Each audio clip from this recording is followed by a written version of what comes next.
আসসালামু আলাইকুম রহমতুল্লাহি ওয়া বারাকাতুহু নাহমাদুহু ওয়া নুসল্লি আলা রাসূলিল কারীম আম্মা বা'দ ফাআউযু বিল্লাহি মিনাশ শাইতানির রাজীম বিসমিল্লাহির রহমানির রহিম।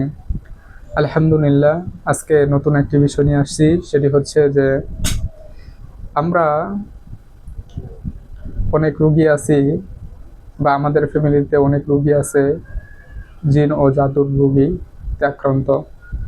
আমরা নিজেরা নিজেদের চিকিৎসা কিভাবে করব সে বিষয়ে নতুন একটি ভিডিও নিয়ে আসছি। যদি রোগী আপনি নিজে হয়ে থাকেন অথবা আপনার ফ্যামিলিতে কোনো ব্যক্তি যদি রোগী হয়ে থাকে, তাহলে আপনারা কিভাবে জাদুগুলো ধ্বংস করবেন।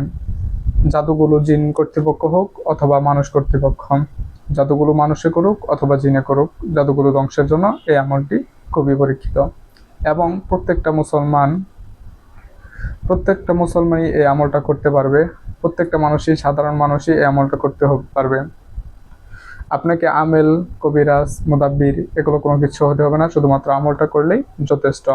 আমলটা কিভাবে করবেন? সর্বপ্রথমেই আপনারা ইস্তেগফার এবং দুরূদ শরীফ পড়বেন। তারপর সূরাতুল ফাতিহা পড়বেন 3 বার। তারপর সূরা বাকারার প্রথম 5 আয়াত পড়বেন 3 বার। সূরা বাকারার 102 নম্বর আয়াত পড়বেন 3 বার। আয়াতুল কুরসি পড়বেন। সূরা বাকারার 255 নম্বর আয়াতটা পড়বেন 3 বার। সূরা আল ইমরানের 54 নম্বর আয়াত পড়বেন 3 বার। সূরা যুখরুফের 79 নম্বর আয়াত পড়বেন 7 বার। সূরা রহমানের 26 নম্বর আয়াত পড়বেন 3 বার। সূরা নাসর পড়বেন 3 বার।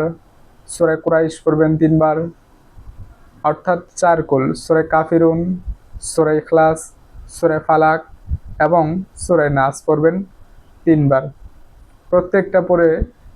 প্রত্যেকটা সূরায় 3 বার 3 বার করে পড়ে রোগীকে ফু দিবেন আর নিয়ত করবেন যে এই রোগীর যত জাদু আছে, মানুষ কর্তৃপক্ষ, জিন কর্তৃপক্ষ, দৃশ্যমান জাদু এবং অদৃশ্য যত জাদু আছে, এই রোগী অথবা আমার এই ভাইয়ের পিছনে দূর দূরান্তে যেখানে তাবিজ তোমার বা জাদু টোনা থাকুক না কেন, সবগুলো ধ্বংস করে দেওয়া হোক কোরআনের আয়াতের মাধ্যমে। ইনশাল্লাহ এতটুকু আয়াত যদি আপনি পড়তে পারেন তাহলে আলহামদুলিল্লাহ, যে কোনো জাদুই হোক না কেন, যে কোনো মানুষই এই আয়াতগুলো আমলগুলো করুক না কেন, প্রত্যেকটা মানুষেরই কাজ হবে ইনশাআল্লাহ।